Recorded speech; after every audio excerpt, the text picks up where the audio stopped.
नमस्कार साथियों, आज हम आपको बताने जा रहे हैं एक ऐसी चीज़ जो आप लोगों के सनातन धर्म के ऊपर बहुत बड़ा एक क्वेश्चन मार्क खड़ा कर देती है और जिससे आप लोग डर जाते हैं। उसका आपके पास सॉल्यूशन नहीं होता, आप उसे बता नहीं पाते और फिर आप आसानी से अपनी बात को मान लेते हैं कि हाँ, ये सही है। और ये सही मानना आपके लिए बहुत ही ज़्यादा हानिकारक है। क्यों? क्योंकि आप अपने पूर्वजों के ऊपर कहीं ना कहीं क्वेश्चन मार्क खड़ा कर रहे हैं। और वो क्वेश्चन मार्क है ये: क्या वेदों में पशु बलि देना या फिर मांसाहार आदि का विधान करना, यानी कि खाना, क्या ये वेदों में कहा गया है? तो आप लोग कहेंगे नहीं। ऑब्वियस सी बात है, ऐसी बोलेंगे। हो सकता कुछ बोल दें, हाँ। तो जो नहीं बोलेगा वो कहेगा नहीं, हमारे धर्म में किसी को मारना ऐसा अलाउ है नहीं।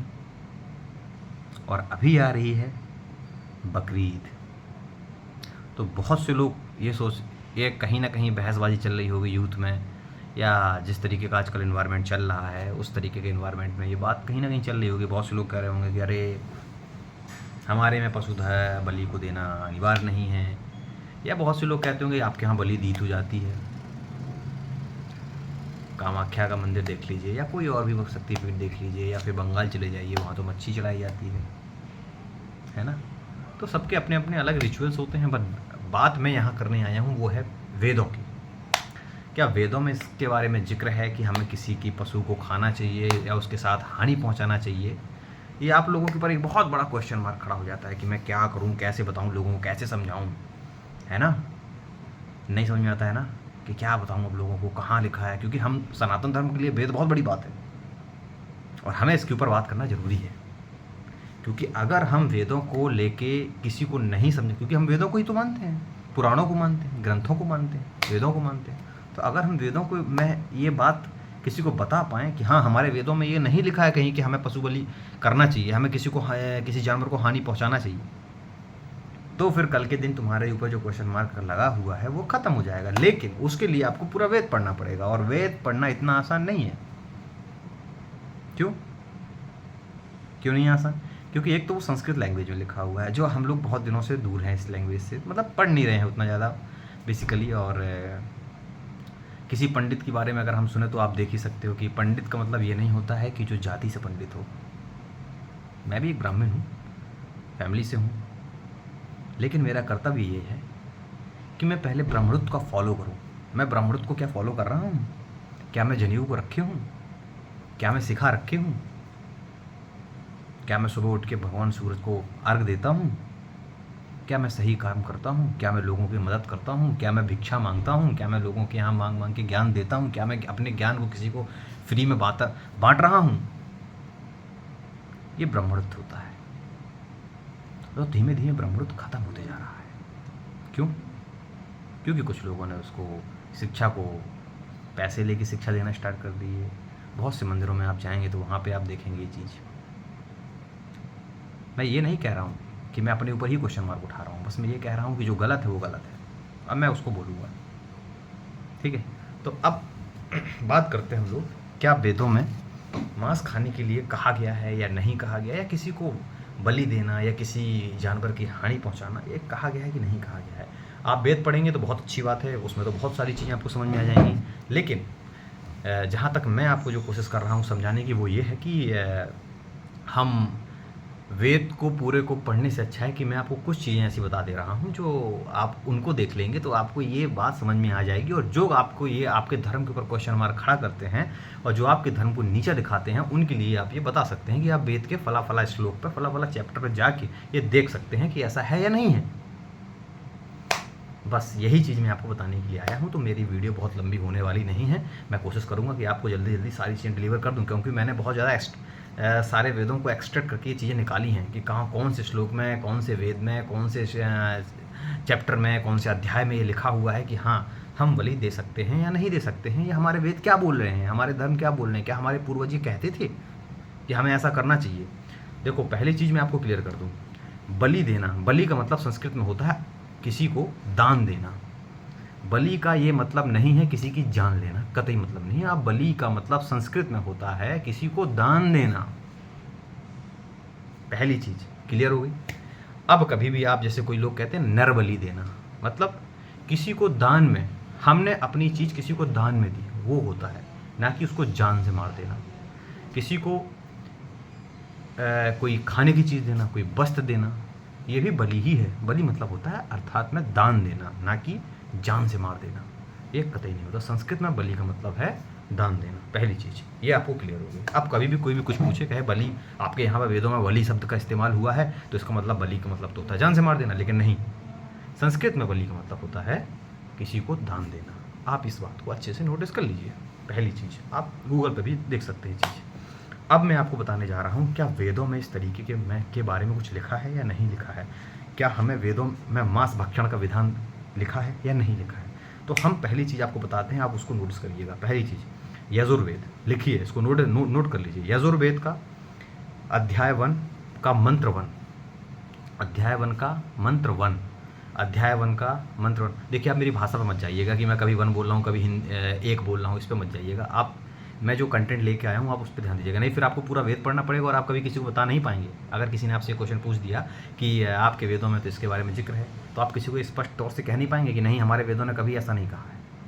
इसलिए ये बहुत इंपॉर्टेंट है, आप इसको नोट कर लीजिए। और फिर बाद में आप कभी भी वेद खरीदिएगा या कहीं से लेके आइएगा तो उसको आप ये चीज़ बता दीजिएगा कि हाँ देखिए यहाँ ऐसा लिखा है, तो फिर वो आपकी बात को मानेगा ज़रूर।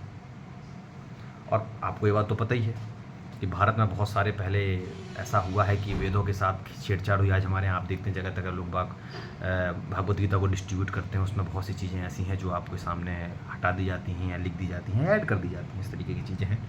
तो आप उनसे बहुत ज़्यादा विचलित होने की ज़रूरत नहीं है, पहली चीज़, ठीक है। तो अब मैं आपको बताने जा रहा हूँ कि क्या ये बात है या नहीं है, ठीक है। तो अब इसको आप लिखिए।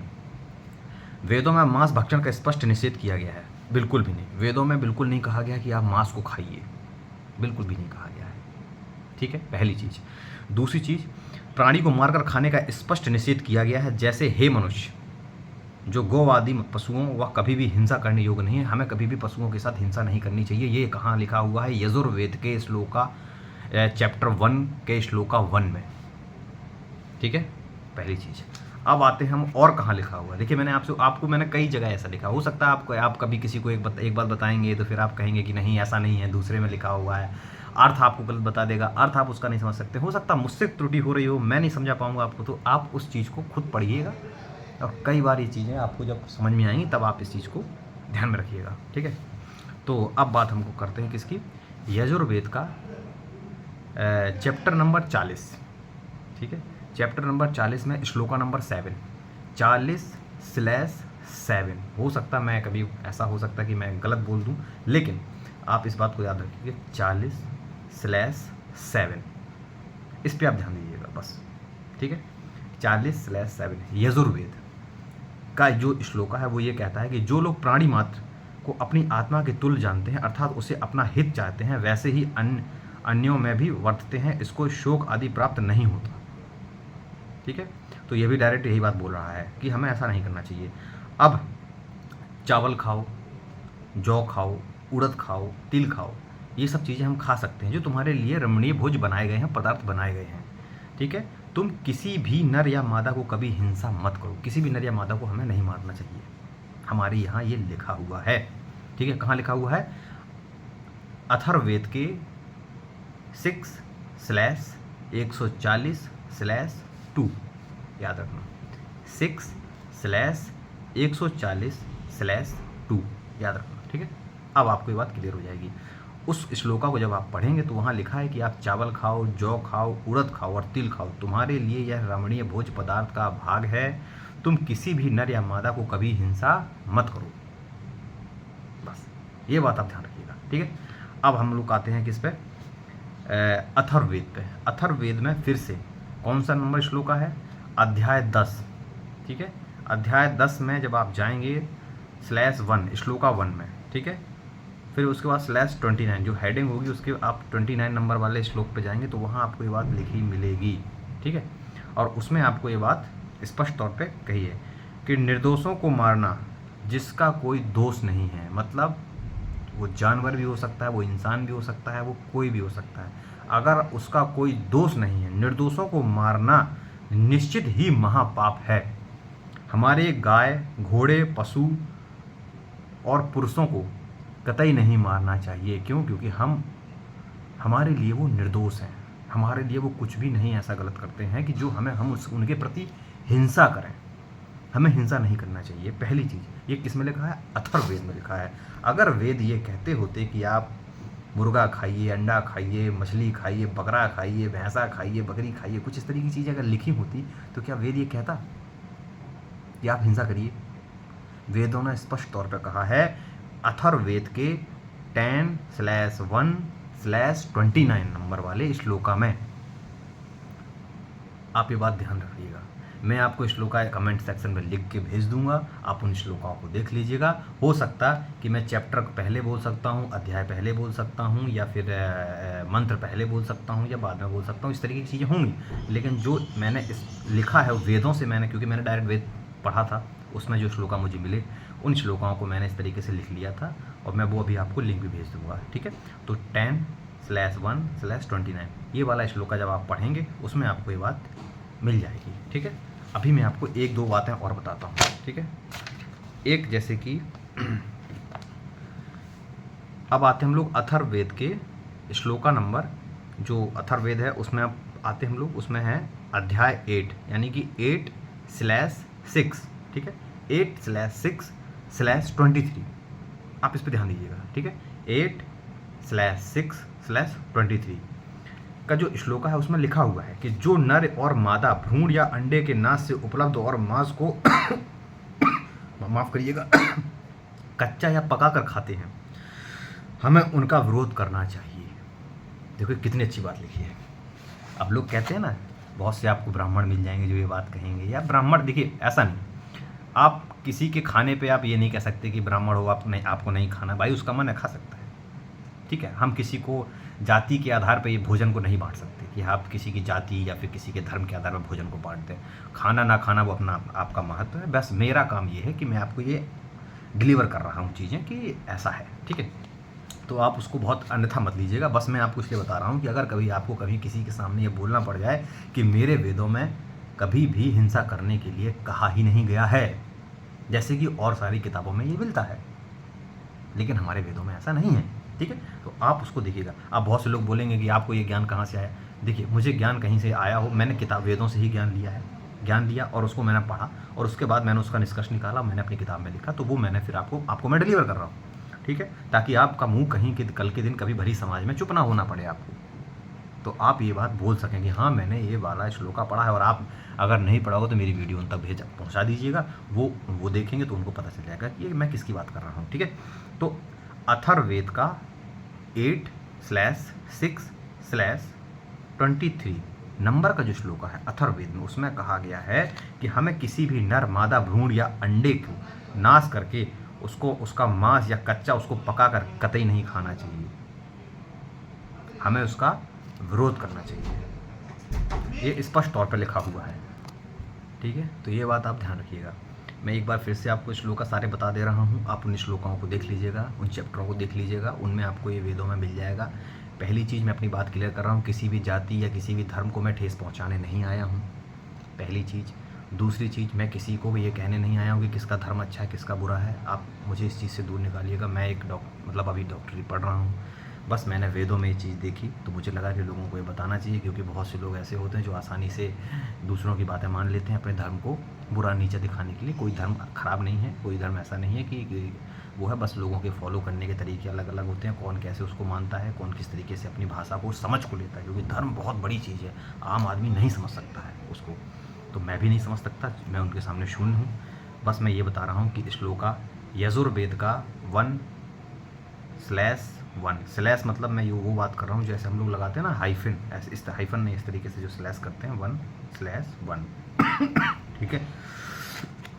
उसके बाद यजुर्वेद में 40/7 नंबर का, उसके बाद अथर्ववेद में आ जाएंगे आप 6/140/2 ठीक है। उसके बाद फिर अथर्ववेद में आ जाएंगे आप 8/6/23 फिर उसके बाद आ जाएंगे अथर्ववेद में 10/1/29। आप इन श्लोकों को देख लेंगे, आपको साथ साथ पता चल जाएगा कि हाँ मांस खाने के लिए कहा गया है या नहीं कहा गया है। पहली चीज़। अब मैं अब कुछ लोग ऐसे होंगे जो इंग्लिश में नहीं समझ पा रहे, उनको मैं हिंदी में बोल दे रहा हूँ। एक इस तरीके से उसको, मुझे माफ़ करिएगा, मैं बोल रही, मुझे भूल गया है मुझे भी वो चीज़, लेकिन मैं आपको ये बात आप समझ सकते हैं। मैं उसका लिंक आपको भेज दूँगा, उसको आप देख लीजिएगा कि ये श्लोका, और मैं उनके वेदों के नाम आपको भेज दूँगा। बस मैं यही कहने आया हूँ। अच्छा रहिए, हेल्दी रहिए, स्टे हेल्दी रहिए, कोई दिक्कत नहीं है। और हाँ, किसी भी धर्म के बारे में गलत मत बोलिए, किसी के बारे में गलत चीज़ें मत फैलाइए। अपने धर्म को अच्छे से फॉलो करिए, अपने धर्म के बारे में सभी चीज़ों को पता होना चाहिए हमें कि हम क्यों तुलसी की पूजा करते हैं। अगली वीडियो में हम आपको ये बताएंगे कि जिस तरीके से मैंने अभी ये बताया, उसके बाद हम अगली वीडियो में उन्होंने क्या यज्ञों, जैसे जो यज्ञ होते थे, क्या उसमें पशु की बलि देना अनिवार्य है या नहीं है, अगली वीडियो में हम ये बताएंगे। बने रहिए हमारे चैनल के साथ। आपका दिन अच्छा हो, शुभकामनाएं। बहुत बहुत आपको धन्यवाद। मेरी वीडियो देखने के लिए आपको बहुत बहुत धन्यवाद। फॉलो करिए, कमेंट करिए, हो सके तो शेयर कर दीजिए ताकि हम अपने धर्म को बचा सकें। जय हिंद, धन्यवाद।